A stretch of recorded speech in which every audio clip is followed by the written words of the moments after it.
अच्छा कुछ खबर ये है कि आईएसएल शुरू हो रहा है नेक्स्ट मंथ से so I think it's a good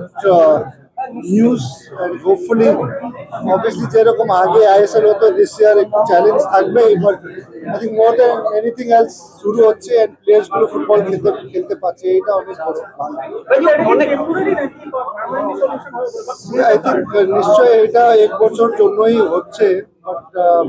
somehow long term planning long term solution থাকতেই হবে করতেই হবে at the moment I think it's just temporary 1 year জন্য and I think after 1 year a or pore I think even elections hobe maybe in a year's time then hopefully নতুন body যে আসবে I think we will have a complete new setup new negotiations তারপরে শায়দ কিছু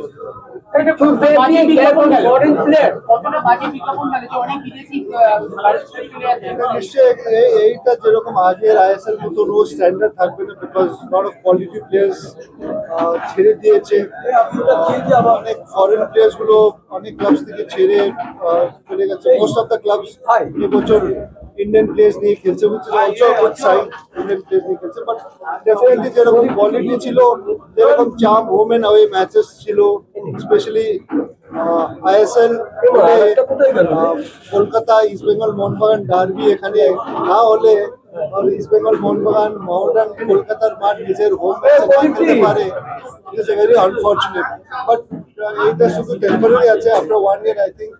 এইটা completely long term planning rescheduling reorganisation করে ISL এটা তো ভারতীয় ফুটবলের একটা বাজে বিজ্ঞাপন গেল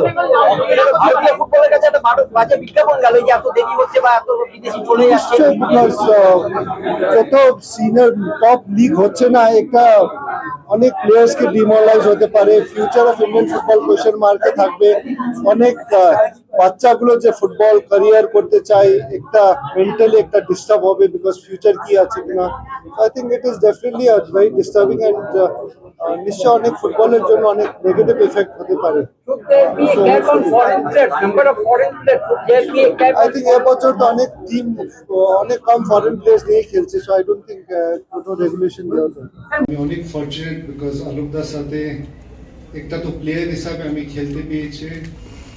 যখন আমি ইস্ট বেঙ্গলে এসেছি আলোকদা সে সময় মোহনবাগানে ছিল সো অ্যাজ আ অপোজিশন অনেক বছর খেলেছে but more than that under আলোকদা যে যখন ইন্ডিয়া কোচ ছিল under Stephen Constantine chief coach আর আলোকদা অ্যাসিস্ট্যান্ট কোচ ছিল 5 বছর আমার বেস্ট 5 বছর লাইফের আলোকদার আন্ডারে খেলতে পেরেছি যে সময় আলোকদা স্টিফেন কোচ ছিল আই থিঙ্ক ইন্ডিয়ার পারফরমেন্সও অনেক ভালো ছিল because first time LG cup জিতেছে we went on to perform very well and became runners up in Afro Asian games